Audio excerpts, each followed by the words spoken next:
Hey, thanks so much, Chris. Yeah, we appreciate it. Cowboys winning 3 of 4, taking advantage of a relatively weak part of their schedule.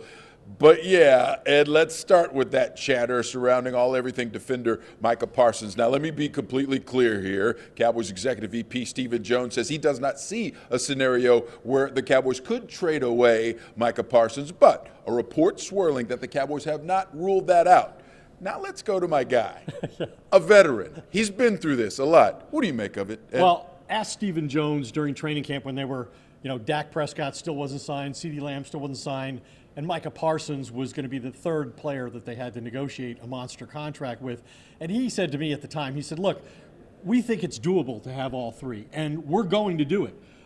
We've decided that our best chance of having a championship team is to have all three of those players. So, to make a philosophical change about that now and decide that Micah Parsons is not going to be part of your future going forward, when you've just seen, you just lived 4 weeks without him, right, and you've seen the difference he's made since he's come back.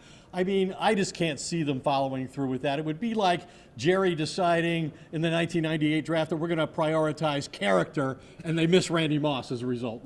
I just don't think this is a reality. I mean, he's got 4 multi-sack games, even though he missed 4 weeks, and that's the second most in the NFL. Yeah, he's the kind of guy you build around, not the kind of guy you try and get rid of to try and build. All right, let's talk about Micah and what his return has meant, because, listen, Mike Zimmer's defense has really taken off in these last 4 weeks, especially since Micah's been back. What do you make of it? Well, part of what you said earlier is that, you look at the 6 wins they've had, and the opposing quarterbacks have been Deshaun Watson, Daniel Jones, Justin Fields, Jaden Daniels, Drew Lock, and Bryce Young.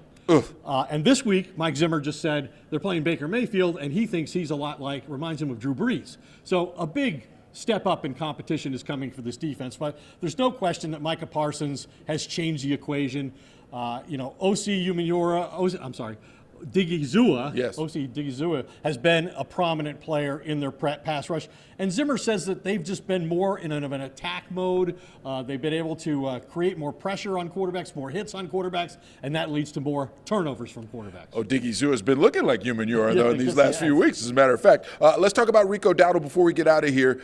Again, 3 straight 100-yard rushing attacks, 2 against 2 of the worst rushing defenses in the entire league. How much do we have to downgrade that performance?